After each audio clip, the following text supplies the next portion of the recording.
Good morning, students. A very good morning. Today we will study third part of the poem "The Lotus Eaters" by Alfred Tennyson. As we have seen in the first two parts that all the mariners have reached to the island of Lotus Eaters and they are now not willing to go back and they want to stay there forever, the life that has remained for them. So they are giving reasons after reasons why they are not interested to go back to their homeland of Ithaca. Okay, so that was the background, and now we will continue this study. So we are in choric song, and these are the lines. Fourth part of this choric song. Hateful is the dark blue sea, vaulted over the dark blue sea. Death is the end of life. Ah, why should life all labor be? Let's alone. Time driveth onward fast, and in a little while our lips are dumb. Now they are giving another reason for no going back.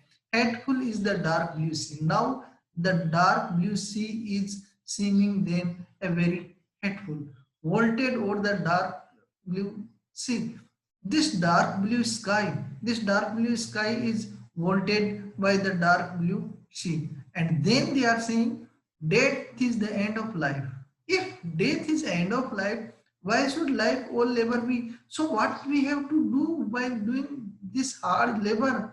If death is the end of life, then why we are toiling? Why we are working hard? Let's alone. We should be alone.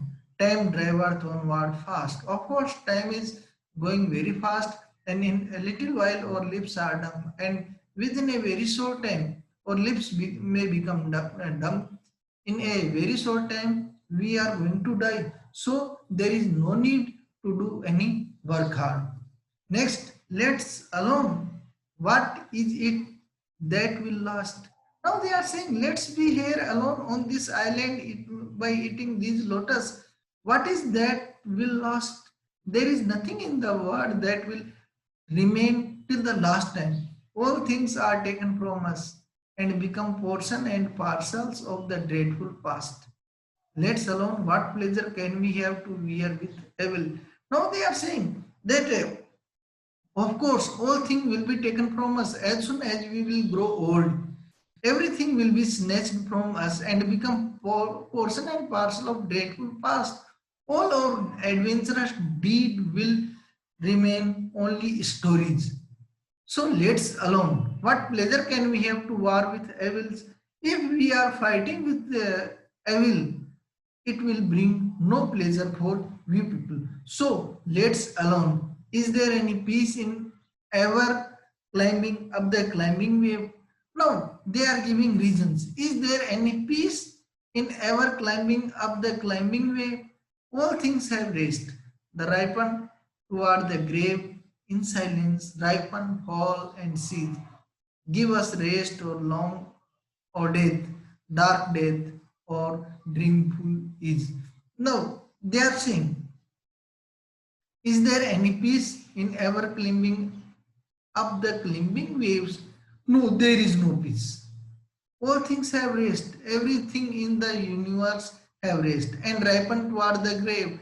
And ultimately, after being old, they go to their they go there and they toward the end in silence, ripen, fall, and cease.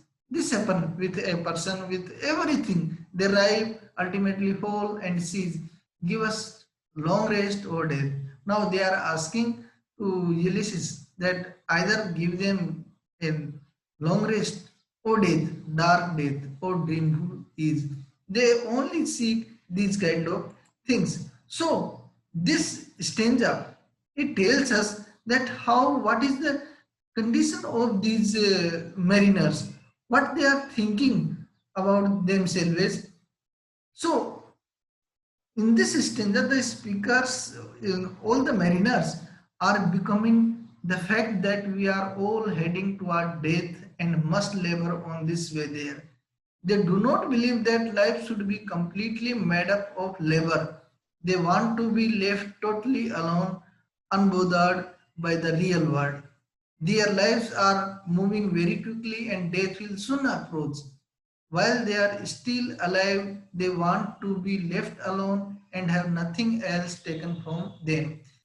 There is no point that they can see fighting wars against evil as there is no pleasure in it.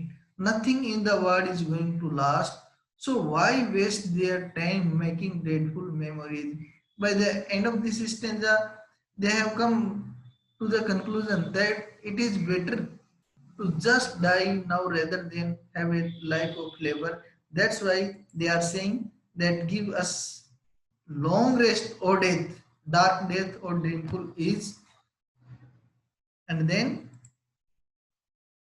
the next stanza, fifth stanza. Now they are remembering some past memories and how sweet it was hearing the downward stream. How half shut eyes ever to sing, falling asleep in a half dream, to dream and dream like yonder amber light, which will not leave the Maria bush on the heights. Now they are giving reason after reason. How sweet it was hearing the downward stream. In this island there are downward streams. How sweet it will be to listen these streams with half shut eyes ever to sing. Every time their eyes are seen half shut with the intoxication of these lotus. So falling asleep in a half dream, they are having some half dream and even falling asleep to dream and dream like yonder amber light, like that amber light which will not leave the Maria bush on the height. So we will just like that light, that yellowish light which is remaining on the bushes, and then next lines, to hear each other's whispered speech. Now we are hearing each other's whispered speech. Why whispered speech? Because their voice become very thin after eating that lotus. Eating the lotus day by day. We will remain here. We will stay here eating lotus every day to watch the crisping ripple on the beach. We will see the crisping ripples on the beach. We will see the waves of the sea and tender curving lines of creamy spray. This creamy spray for waves to lend our heart and spirit wholly to the influence of mild-minded melancholy. We will we will be totally devoted to this mild-minded melancholy. Mean we will remain totally devoted to these person and we will stay here for forever to muse and brood and live again in memory. We will muse here, we will enjoy here, and we will not brood again that memory. We will remain in the memory of past events with those old faces of our infancy, the old faces of our childhood. We will remain those old faces, heaped or with a mound of grass, two handful white dust set in urn of brass. Now they are saying that after our death, our ashes will be set in an urn of brass, and me according to them, they have nothing to do in their life. So this stanza of the Choric describe how sweet a life would be to lay around in a half dream all the time. The speakers are seeing all of the good parts of a completely simple speech and none of the bad parts of idleness.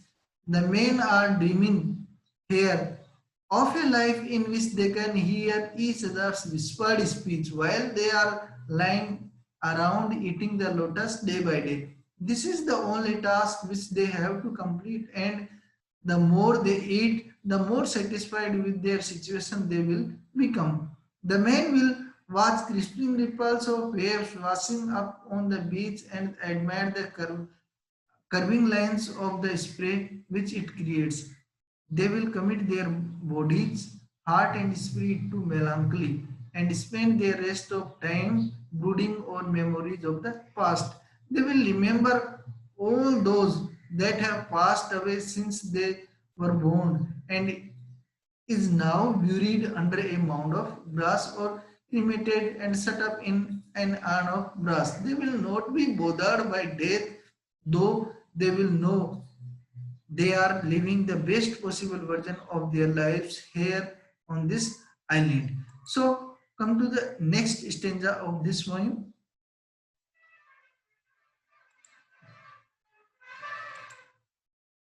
Yes, dear is the memory of our wedded lives, and dear is the last embrace of our wives, and leave their warm tears, but all hath suffered change, for surely now our household hearths are cold.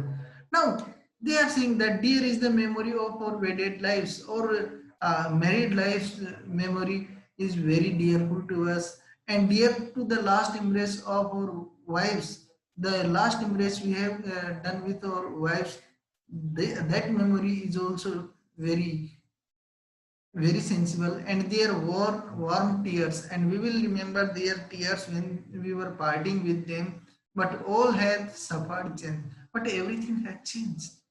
For surely our household hearth are cold, because the heart of our household, heart of our wives has become cold. Cold now. Why? Because they have passed 20 years without their husbands. So our son inherit us, our son has taken our places, our looks are strange. Now our looks has been changed, and we should come like host to trouble joy.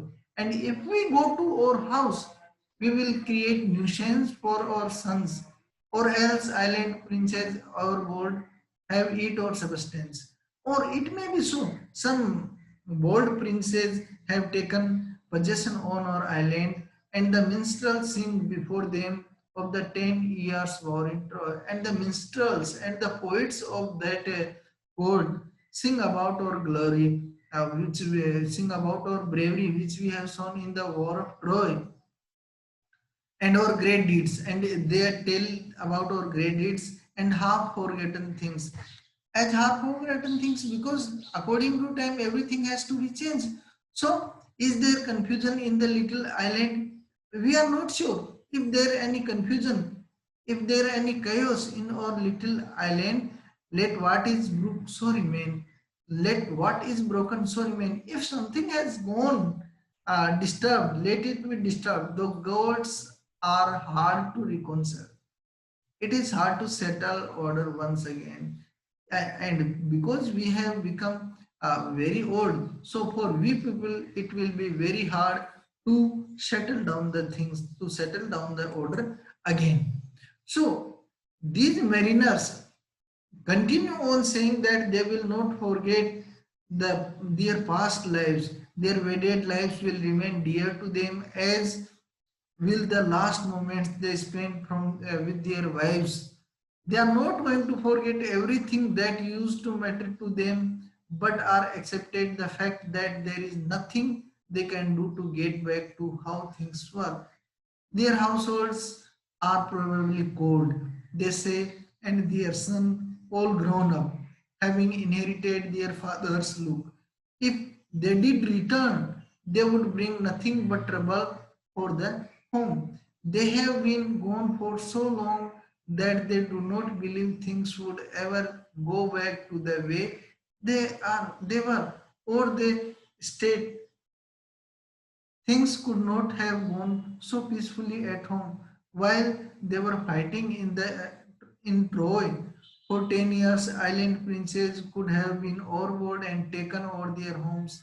The men's deed could have been forgotten and their names smeared. They have no intention of fixing the state of things. If it is indeed the case, they are the they are fine to let it stay broken. It is hard to remain order once it is lost. Still, they believe they would only make things worse, even if things have not gone well for the stars. So they decided to remain and live their lives on that island for the rest of time. Okay, so this is the third part. next lines, there is confusion worse than death, trouble and trouble, pain and long labor unto aged breath. Sure task hath worn out by many wars and eyes grown dim with catching the pilot star. So they are saying that there is a confusion worse than death. If there is a confusion and we cannot settle down it, so for we warriors, this will be more painful than death. Trouble on trouble, pain on pain, and we have to suffer trouble after trouble, pain after pain, and long labor unto aged breath, and it will be a very hard work for our old age, short task to heart worn by many wars, and eye grown dim with the gauging of pilot stars. We have done a lot in our lives, and our eyesight, our heart has become weak. So we will stay here and we will not go again. So that is the point. This part of point we will see in the next part how the things changes and how they decided to remain on that island. So thank you for this time. In the next video we will complete this point. Thank you.